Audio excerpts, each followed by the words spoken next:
was Jack Nicholson in Chinatown. Oh. Okay. So he wanted that noir, but wanted it to be funny. Okay. So that's what he's doing, and he's very much influenced by the works of Raymond Chandler, who was a very famous detective novelist, fiction writer. Wrote a lot of his stories took place in Los Angeles. Some of the famous ones were The Big Sleep, which there was a Humphrey Bogart movie from, I want to say the 50s, could be the 40s, maybe the 40s. The Long Goodbye, which is a Raymond Chandler novel, which actually the Robert Altman version of that movie he makes a reference to, or there's a reference to it in The Long Kiss Goodnight. When Samuel L. Jackson's watching TV, there's a clip from The Long Goodbye on the TV. So obviously Shane Black was a big fan of that one. And then Farewell My Lovely, which if you pay attention during the movie, there's chapter breaks in the movie, like Tarantino would do. And all the titles for the chapter breaks in this film are Raymond Chandler titles. Ah, okay.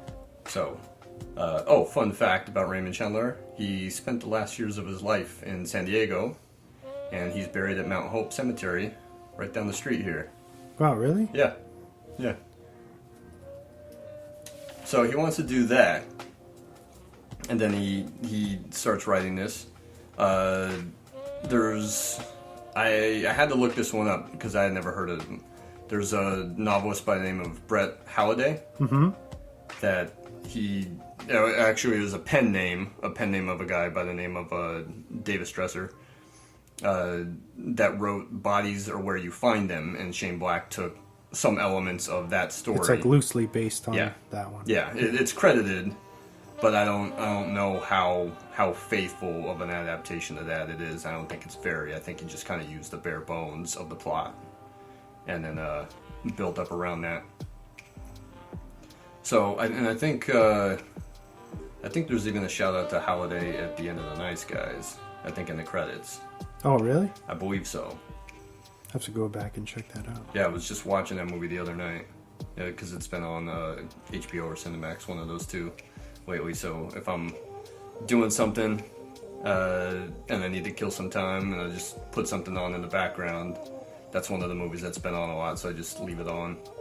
Since I've only seen this one maybe once when it came out. And this, watching it with you the other night, because we did this episode kind of like in two sections, it was, you could see the influence, like The Nice Guys, it's like the same tone and the same kind of humor, and you could see like his aesthetic bleeding through. Yeah, this was his directorial debut, right? Yes, it was. Yeah. Yes, it was. This is definitely in the same universe as The Nice Guys, because it's got the same vibe to it and the same irreverence of the characters. And the wacky like action scenes that could never happen. Like it's like so plot convenience, but it's like supposed to be. But a lot of them almost happen by accident. Yeah. Like they wouldn't be an action scene unless someone didn't trip and fall and then kick off this whole chain of events. Yeah, it just works though. It works for him. I don't know. So he writes his script, which the original title of it is You'll Never Die in This Town Again, which I said would probably be a good title for the episode because it's great. I wouldn't want that to not get its due. I feel like if I was cycling through podcasts and I saw that title, I'd be like, "Oh, let me check that out." You know? He has this script with this great title and gets rejected all over town. He's trying to shop it, and no one is buying it up. But producer Joel Silver, who did Lethal Weapon, who did The Last Boy Scout, knows Shane Black, sees the script and decides that he wants to produce it. And somewhere along the way, they changed the title of the script to LAPI, which is a shitty title. But I know that in Downey's narration, he mentions that. He says he's now the LAPI. Still, That's still a shitty title. I don't know why they would ditch a great title like You'll Never Die in This Town Again and go for some really just generic one like LAPI.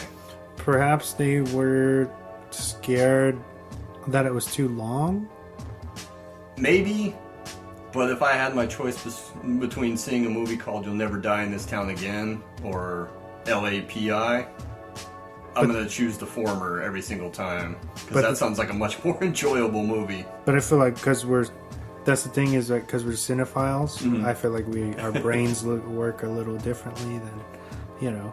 Well, I mean, look at this. Like, this is a great movie and it didn't do well. Mm-hmm. And they still didn't go with that. I feel like they changed the name maybe to avoid that, and it still happened anyway. Yeah. So. Yeah, and I think eventually they when they go into production, I think they change it to Kiss Kiss Bang Bang because it was half of a romantic comedy, at least still from Shane Black's point of view. Okay. And then, half of a detective noir. Is that's the only story behind it? I believe so. Okay. I believe in my research that's the only thing that I saw. Was that he says, oh, well, it's still half of a romantic comedy because of the relationship between Harry and Harmony. And it's still a detective noir. So they go with Kiss Kiss Bang Bang, which I believe was how James Bond was known overseas. Like in Italy and Japan, I believe he was Mr. Kiss Kiss Bang Bang. Oh, really? Yeah. Huh. That's funny.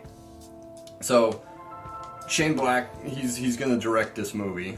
They want to keep the budget low. He's looking who's gonna do it, and they saw, I think, Johnny Knoxville for Harry. Mm-hmm. I think Benicio del Toro for Harry. Knoxville, no. Benicio, maybe. But I don't. I think this is Downey's movie. Really, Johnny Knoxville? That's what my research turned up. They wanted Hugh Grant for Perry, which is the Val Kilmer role. I could kind of see that. Yeah, because he's got that smart assiness. And that was probably around the time where Hugh Grant was kind of changing it up and becoming more of a character actor. Mm-hmm. So that might have worked, because I know that was after he did About a Boy, which was kind of the movie that changed some things for him. Mm-hmm. But as great as maybe a couple of those might have been, it's Downey and Kilmer's movie, man. Oh yeah, and they're great in it. Especially Val in this is just, he murders this role. Yeah. So good. Yeah, he looks like he's having a lot of fun. He should do more comedies, man. Yeah. He had two of the great 80s comedies in Real Genius and Top Secret. And then he's in this, obviously, but he was mainly doing more drama and more action, and he should do more comedy. What is he up to now? Anything? I know I saw a picture of him it was probably a few years ago now, but he looked like really small, like maybe he was sick. And then he released a statement saying that it was for a role, or something like that. He was attached with something like Mark Twain Project or something like that. Maybe. Wow, that soda's really loud. I can hear the bubbles. He was in that Snowman movie. Oh, he's in that? He's in it, but that movie is so awful. With Fassbender? Yeah, that is one of the most inept movies I have ever seen. That's also like a detective movie? Yeah, it's right? Like a Swedish. I think it's Swedish. Really, really bad. He's thin in it. He's kind of got like the Brando Godfather thing going with his face and the way he's talking, but then I read that they overdubbed him. Oh. Because he was sick and his voice wasn't as great. That's the last movie I can remember seeing him in. Awful movie. He needs to come back. I think he's in the new Top Gun movie next summer. Okay. I know for a few years he was doing just like straight to DVD stuff. I saw it for a little bit, yeah. Where he was like a little heavier. He was in MacGruber. I remember that. He's the villain in MacGruber. Mm-hmm. And I think one of the last movies I had seen him in before that was Deja Vu with Denzel Washington. Yeah, in between that time, he did a few, because my I think my grandparents rented them. He did a few, like a couple thrillers and maybe I think like a horror movie where he had like longer hair, but he was a little bit thicker, stockier, and then that's all I've heard from him really. It's a comeback vehicle, man. Yeah. He just seems like one of those guys that just got older, and then I don't know if they just stopped caring or he's just not actively looking for stuff. Maybe not. But especially after watching him in this, like, man, like I wish he would pop up in something else again. Because even in this, he was an older guy, and he still just got his charisma is great. Yeah. Yeah. And I know that he was coming off of that Alexander movie into this. Yeah, that's right. So he had beefed up for Alexander, and then isn't Alexander bad? Alexander's not great. Yeah. Colin Farrell's really miscast in that movie. It's got some pretty great battle scenes, but Colin Farrell's not good.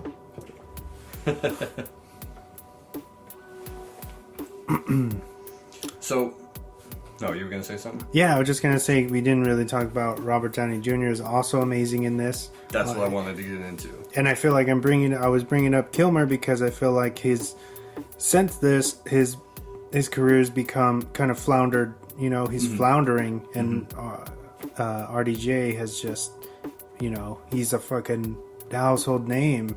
Well, this was the movie that gave Robert Downey Jr. that. Yeah. Yeah. It kind of put him in the spotlight. Yeah. Now he was a great actor, still is, but was a great young actor, and then he had a lot of his issues. He had a lot of substance issues, and was in and out of rehab, and did a few stints in jail. And then he was on TV. Oh, Ally McBeal. He was on the Ally McBeal show. Okay. And then got arrested for possession or something, and then they dropped him off the show.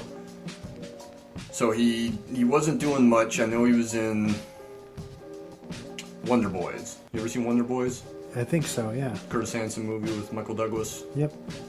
He was in that, and then I think had some trouble.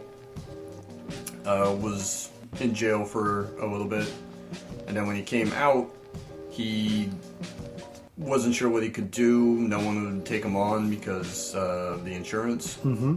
And I think Mel Gibson, who was a friend of his, was producing a remake of a British, I believe, miniseries called The Singing Detective, and said, hey, I want to give this part to you. I think Mel Gibson picked up the insurance policy himself, put him in this movie. Now, no one saw this movie. I barely remember it. Mm-hmm. But he does this favor for him, and then Downey gets a starring role in the movie. And then I believe he went from that into Gothica. And he only had a supporting role in Gothica, but he worked with Joel Silver on that movie. And then when they were looking for someone to do this, Joel Silver's assistant was Susan Levin, was dating Robert Downey Jr. at the time. Now they're married now, but at the time they weren't. They were just dating. Mm-hmm. And she suggested him to Joel Silver. And now I believe now she's a producer herself. I think her and Downey produce a lot of stuff. But because he had worked with Joel Silver on Gothica, they had him come in and read with Shane Black on the script, and he got this movie, and he is great in it. I think he's so good. I think this was kind of the proto Tony Stark stuff. Yeah, is in this movie, like the real snarky, very, very sure of himself, very quippy, and I think this is the movie that Jon Favreau saw and said, "Hey, I want Downey for Iron Man."